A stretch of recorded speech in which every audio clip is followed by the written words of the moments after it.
thing that I've started to do in my crazy day-to-day life is do a couple of triathlons, and I figured I need to create some things that have a little bit more value and nutrition to myself. And I could always go to the store and buy granola bars, but what about making them ourselves? So one thing I started is just combining some couple of nutritious ingredients that I enjoy eating. We got some wheat germ, we got some oats, we got some almonds, we got sunflower seeds, and we have some apricots, cranberries and raisins. Over here we have a little honey, vanilla, and butter, and we're just warming this. We're going to combine it all. I found over some tests and trials and tribulations that I actually like to not toast my almonds ahead of time, because I do think they have a slight burnt taste when you go to use them.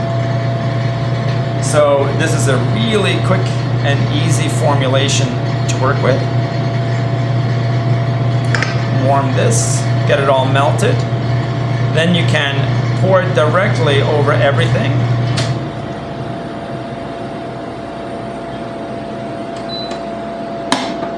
Stir it all together so it's nicely incorporated. The other thing that you might have to play with a little bit is the attribute of the unit size or particulate size of your oats and your nuts as well, because what you want to do is you want to make sure that everything binds together well and you have enough contact surface so that when you toast the bars, that it holds together when you go to cut it. Really work the ingredients together so it's nice and homogeneous. So once you've combined it and it's nice and evenly distributed, I'm going to take a quarter sheet pan that's parchment paper lined. This is really important. I forgot this once and I regretted it for a good half an hour. You want to just spray it with a little bit of pan release. Pour your mixture into here.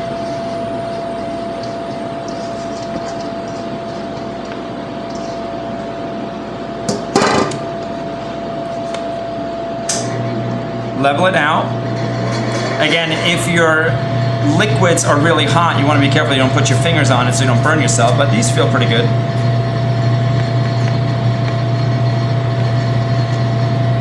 Level them in here. And then what we're going to do is we're going to cover it with another piece of parchment paper and compress it with another sheet pan. That way we know that it's nice and even, so that when you cut them, they're nice and evenly placed. So we got this already prepared. Again, I'm going to spray this surface just so it doesn't stick too much. Lay it on top. Use my quarter sheet pan like this and just compress it down.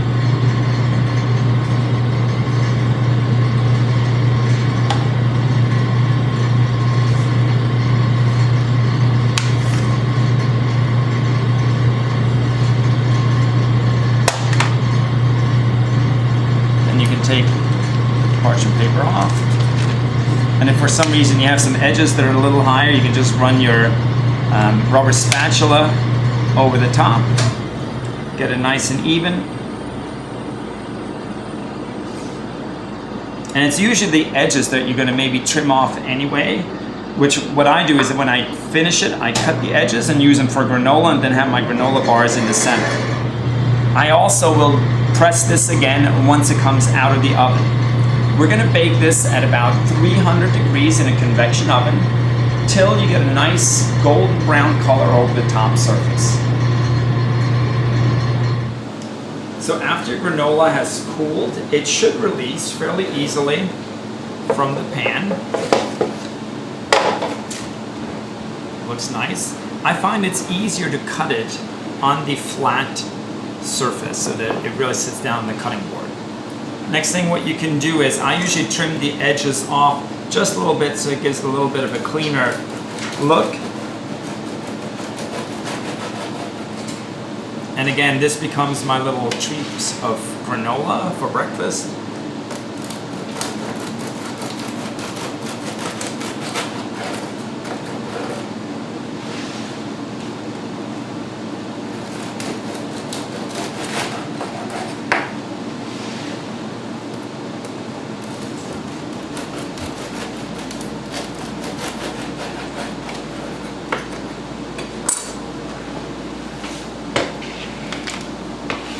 and then we can divide it into whatever size units that you choose.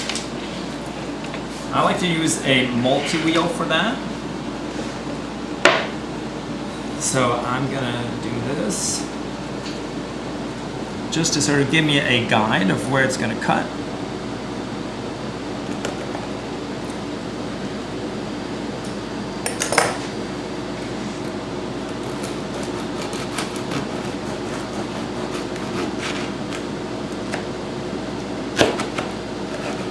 And if you use a serrated knife, it gives you a nice way to sort of start making the cut, and then you can compress with that blade. And then all I do afterwards is cut those in half.